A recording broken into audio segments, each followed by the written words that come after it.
This is the Dollemore Daily. I'm guest host Garrison Hayes. More about me a little bit later on. Let's dig in.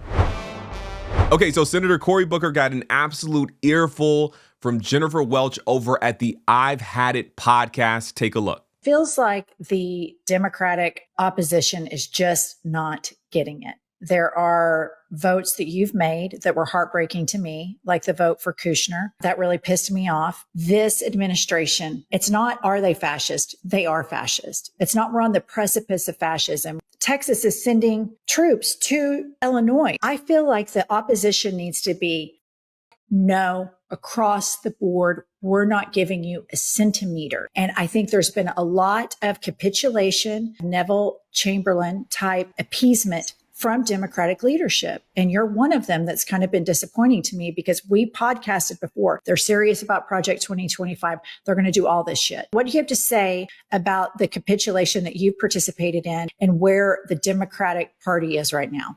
Well, first of all, I would say very pointedly that one of the things I dislike about the Democratic Party is that we do a circular firing squad all the time. Their party, they disagree. There's wild disagreements in the Republican tent, and yet they don't shoot at each other. And we have a really good way of holding up these purity tests that if I agree with you on 95... That's such bullshit. That is such bullshit. They fire at each other all the time. Trump has sent so many people out to pasture, so many people that he calls rhinos. Liz Cheney can tell you that they have the firing squad as well. It's not a purity test. It's, are we in this fight and are we being beholden to corporations and corporate interests? Are we really the party of the working class? And again, I'm a child of civil rights activists. You think Malcolm X and Martin Luther King agreed on everything? No. But when it came to the fight, they joined together and created a movement that was successful. Okay, so I think there are a few points to challenge here from Senator Booker. He kind of makes this point that Martin Luther King Jr. and Malcolm X had two differing points of views on so many different things, but when it came to the public, they kind of presented more or less a united front. I think that's what he's getting at. But if you go back and you watch, you actually see that a lot of the challenges that Malcolm X, who was the more radical, more progressive person in this kind of relationship, you see that he challenged Dr. King often. And he did so in public. It played out in the media often. And I think that Malcolm X publicly challenged King's pro-blackness and publicly challenged him on his stances and publicly challenged him on integration and the best way forward. He did this to help pull him a little bit further to where so many other people were. He did this to help shift the public conversation. He did this because it was good for the overall discourse. I think there's an argument to be made that this was actually helpful to move King toward a more consistent ethic of pro-blackness and anti-racism.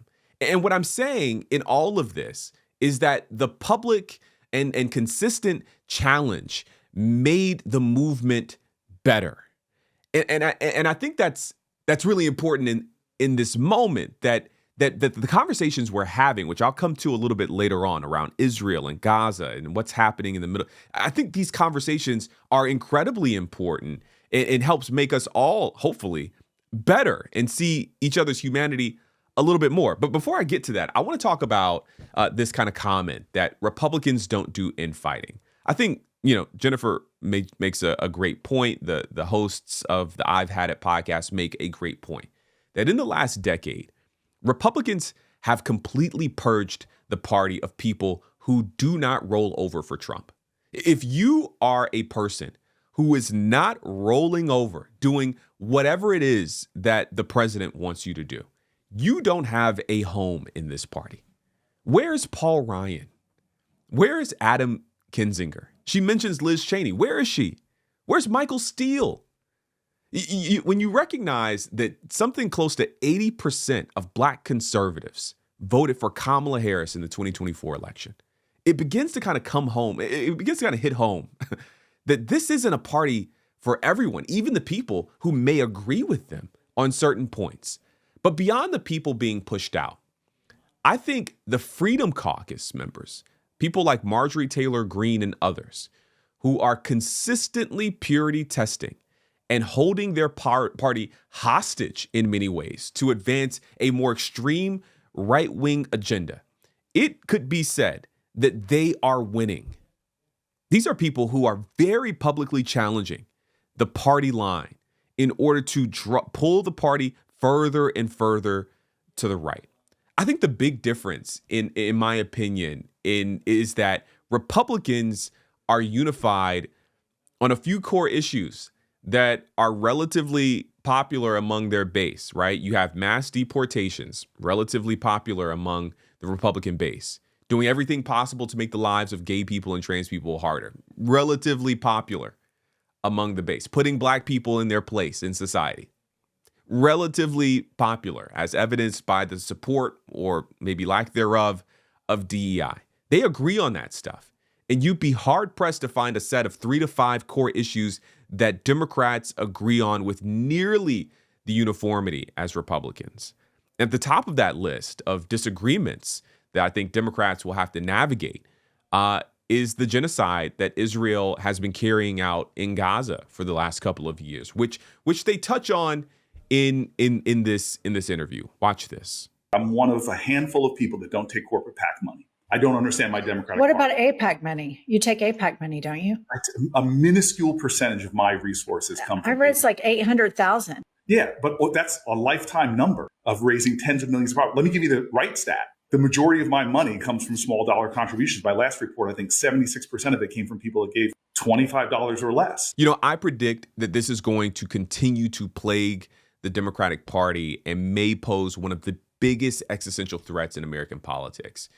There are just too many horrific videos and images coming out of Gaza for people to stay silent or complacent. It matters that we are giving a continual stream of almost unfettered aid to this war effort that is resulting in the intentional blockade of aid and food and medicine to starving people, the bombings of hospitals, bodies of dead children. I don't wish to trivialize these things. So I don't, my point here is that this stuff matters and people are going to keep asking this question. And the American political establishment, our leaders, need to have an answer that includes Senator Cory Booker, who I think has done some great things in his career. Okay, I think I'm going to call it there. I've told you what I think, but I need you to tell me what you think down in the comments. My name is Garrison Hayes. You can, of course, subscribe to my channel. I greatly appreciate it. As you know, Jesse is out for a few days, so I'm really excited to be back here guest hosting for a little bit. I really enjoyed my time here last year. You all were so kind to me, so I appreciate the kindness already in advance here on my first day back in the chair guest hosting for Jesse. My channel is linked below, so please consider subscribing to me. If you aren't already subscribed to this channel, to Jesse's channel, be sure to subscribe to the Dollemore Daily. You can find Jesse on all of the social media platforms at Dollemore. I am excited again to be here. I'll be down in the comments kind of chatting with you guys. So let me know what you think about this situation with Senator Cory Booker and the IHIP hosts over at the I've Had It podcast. I think they're doing some things over there. So make sure you check them out as well. Okay, that's it for this video. I'll see you in the next one. Peace.